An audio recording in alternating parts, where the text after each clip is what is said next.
انا اليوم فرحان واحد فرحه ما تصورتي، والله اللي عالم عليه. حسيت براسي بحال اللي مشيت للحج وجيت، قسما بالله كنحس واحد فرحه ما تصورتي.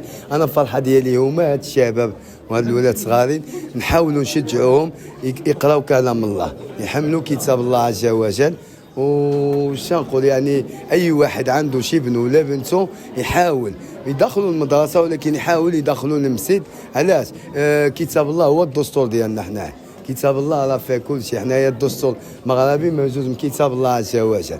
انا كنحس براسي طاير في السماء. ما كرهتش هاد الناس اللي جاو لباو الدعوه ديالنا، ما كرهتش واحد مسلم راسهم ويدهم وتعلم حتى على رجلهم.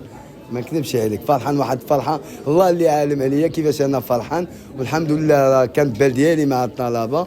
وحنايا شنو كنعملوا؟ حنا ما كنعملوش الاول والثاني والثالث ويا اخرين سقطوا صافي حيدهم، لا. حنا الشباب كاملين كنحاولوا نشجعوهم. الاول والثاني والثالث كيديو حقهم، ويا اخرين حتى هما كنعطيوهم مبالغ ماليه وكنعطيوهم كتوبه دينيين باش يزيدوا يتعلموا ويزيدوا يتشجعوا. هاهما شوف، عام الاول عملتها دينا حنا الولا في طنجه. طلبه عام الاول اللي شاركوا كيقولوا الفقيان ديالهم واش بلا من هذا العام مسابقه زادوا تعلموا. والحمد لله هذا العام هادو احسن من العام اللي فات. يعني اللي كان كيغلط في الحروف ديال قواعد التجويد هاد النوبه طور فيهم، اللي كان حامل مثلا 30 حجه هاد النوبه حفظ 60 حاجه. وكل واحد الحمد لله حنا ماشيين، وما كرهناش اي اي اب يشجعوا اولادهم ويعاونوهم يدخلوا للمسجد. فانا العدد المشاركين 70 وكان خصني ندوز 200 وكثر. كان خصني ندوز، ولكن حنا شنو وقعنا واحد عطلنا في الطريق هذه. ما انا ما شكيت عليكم، عندي واحد الطار كينوض عليا، ما قدرتش نوقف بزاف. وكان شكال لجنه التحكيم اللي وقفوا معنا، السي ابراهيم والسي عبد الرافع والسي عبد الخلاق والسي محمد الله يجازيهم بخير واقفين معنا. وما نساوش كريمه.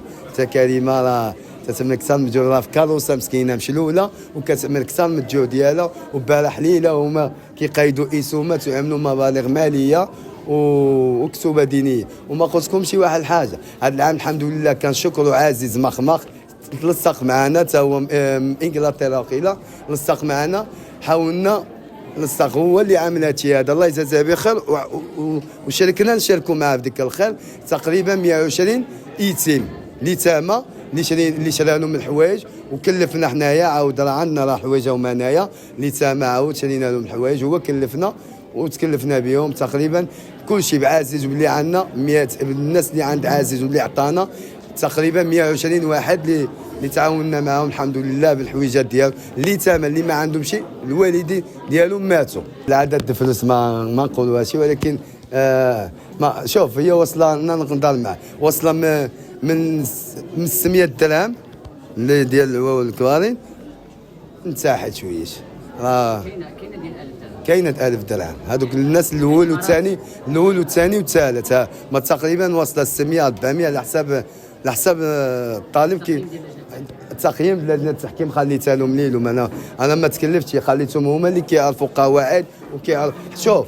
ونزيدكم واحد الحاجه، الحفظ ماشي هو التجويد. الناس ديال الحفظ داو كثر ماشي التجويد. الناس ديال الحفظ كيديو كثر من الناس التجويد. فهمتي يا اخو؟ حافظ 60 حاج، اخو حافظ 30 حاج.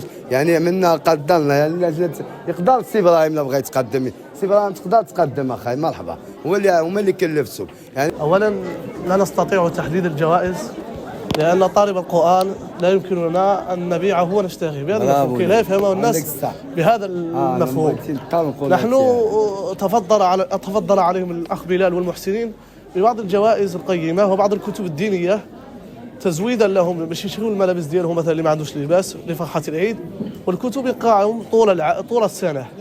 وأما جائزة القرآن الكريم هي ستكون إن شاء الله في دار القرار، في دار الآخرة، حينما يقول له رب سبحانه وتعالى اقرأ ورتل كما كنت ترتل في الدنيا فإن منزلتك عند آخر آية تقرأ. وصدق رسول الله صلى الله عليه وسلم. هذا هو الذي ينبغي. كلهم فائزين وكلهم فائزون وفائزات وكلهم هذه الجائزة التي تفضل الأخ بلال والمحسنين هي فقط جائزة دنيوية. لا ينبغي لطالب العلم أن نقارنه بالجوائز والمسابقات وكذا. إنما القرآن أنزله الله عز وجل ليعمل به، وهو دستورنا وقدوتنا وجلالة الملك نسأل الله عز وجل له النصر والتمكين هو الصاهر القائم على مثل هذه الكتاتب القرآنية تحفيزا منه وتقديما له بالخير. نسأل الله له الشفاء والمعونة والبطانة الصالحة، ونسأله سبحانه وتعالى أن يوفقه لما فيه الخير والصلاح.